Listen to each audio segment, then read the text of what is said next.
A new ship arrived this week when the 4.0.1 patch finally left PTU and is now an official post 4.0 live environment. And the new arrival, the MISC Fortune, is a salvage starter ship similar in form factor to the MISC Prospector, the MISC mining ship. I was heading on board for a look around.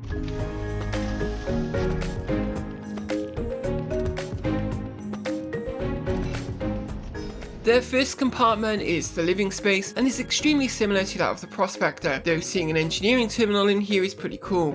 And the toilet is off to one side. Behind this room though is where things get different, with some interesting windows before reaching the salvage terminals. Now, I had not seen any promotional material before boarding this ship, so I had no idea how the salvage system worked on this ship specifically, or where the cargo would be produced from. Something to ponder as I entered the final room with a nice elevator access to the outside.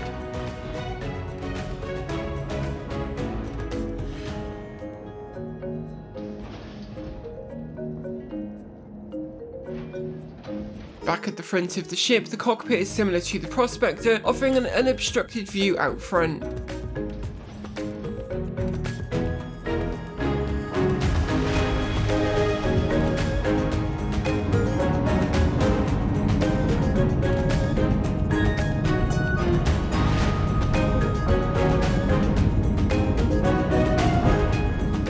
I was eager to head out and try some salvage.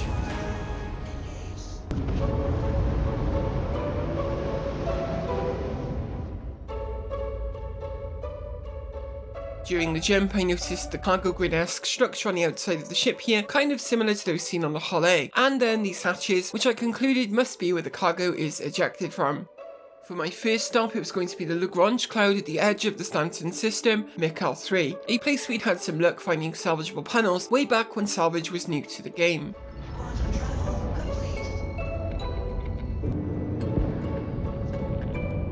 But for some reason I was considered trespassing when near the station out here. It wasn't really a problem, I just keep my distance to avoid unwanted attention. Out here in the cloud, I would scan around for panels.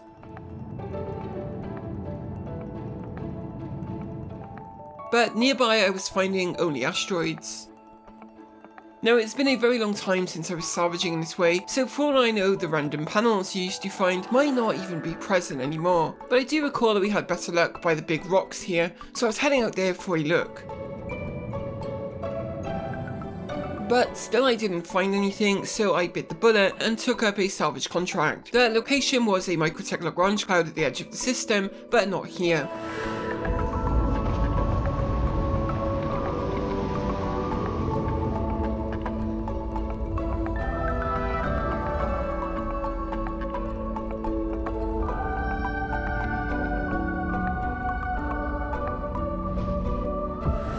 The target was very close to the station.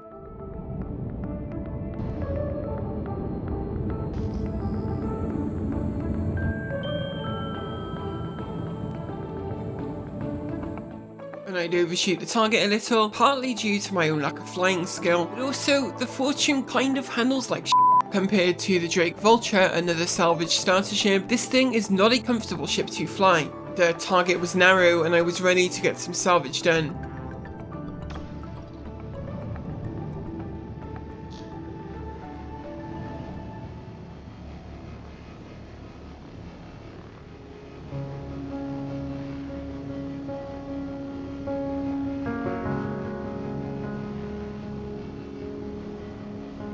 The stock salvage head is a cinch, which is more efficient in terms of yield, but is incredibly slow to gather material. Unlike on the Vulture, you only have one beam, so by default really, this thing takes twice as long to strip hull.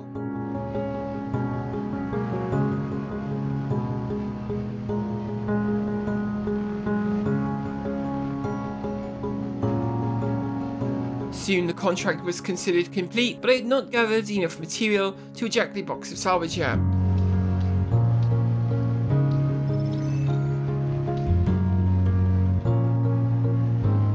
I'd keep gathering material, hoping to just tip the counter over into an SCU, but alas, on this arrow, it just wasn't going to happen.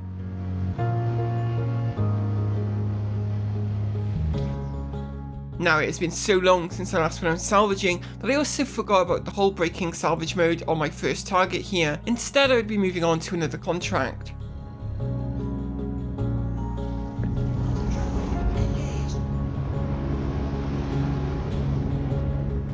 This time I'd be greeted by the muted grey tones of a Crusader Lagrange cloud.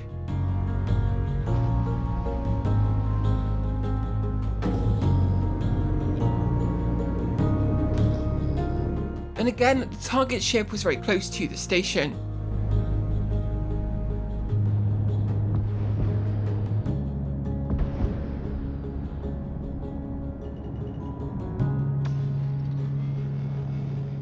I just gave the ship a tap and the storage would hit 1 SCU, so it was time to head back to the salvage terminal and eject our first box.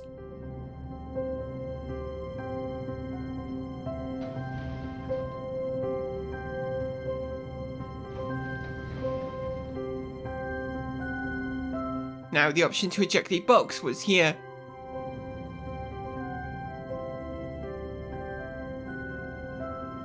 But from inside the ship here, I would be unable to observe how the mechanism works exactly.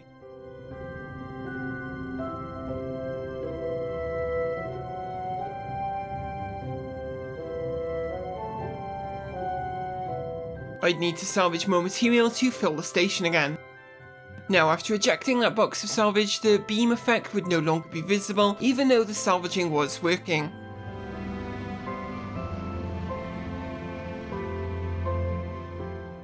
Again, I feel though I do have to stress just how incredibly slow the hull stripping is with this ship. Maybe fitting an abrade salvage head would help with this a lot. The stock salvage head though is just crazy slow.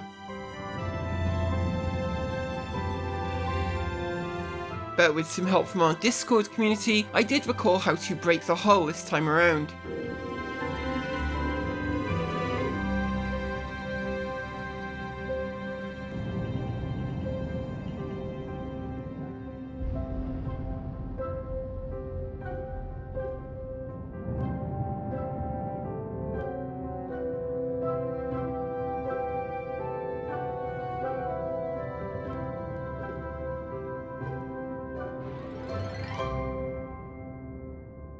It was time for my first hangar stop, and the station here at Corral 5 would do just fine.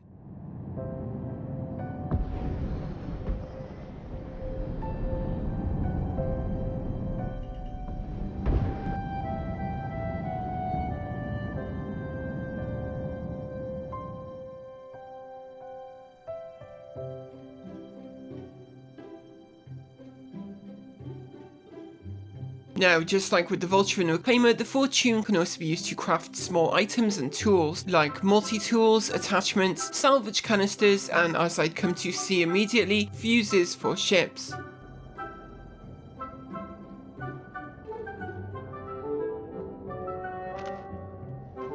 I'd fit this fuse to the Fortune as an extra one up front. In order to move cargo around, I also needed a multi-tool.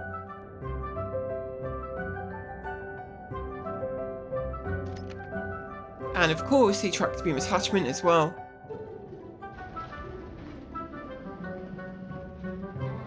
So as you can see, this is indeed an external cargo grid, and it looks like it can hold 6 SCU on each side. It might be possible these can double stack, I don't know. I still did want to see how the salvage moves from internal storage to the cargo grid, so I was meeting up with Vlaz, Fingers and Cyrus to get some help there. Vlaz was offering up the hull on his Connie to be salvaged, and Cyrus was joining me on board. Again, though, the thing that really stands out when salvaging with the Fortune is how slow this is, how long reaching 1 SCU takes. Eventually though, we were ready to see this work. Okay, ejecting now.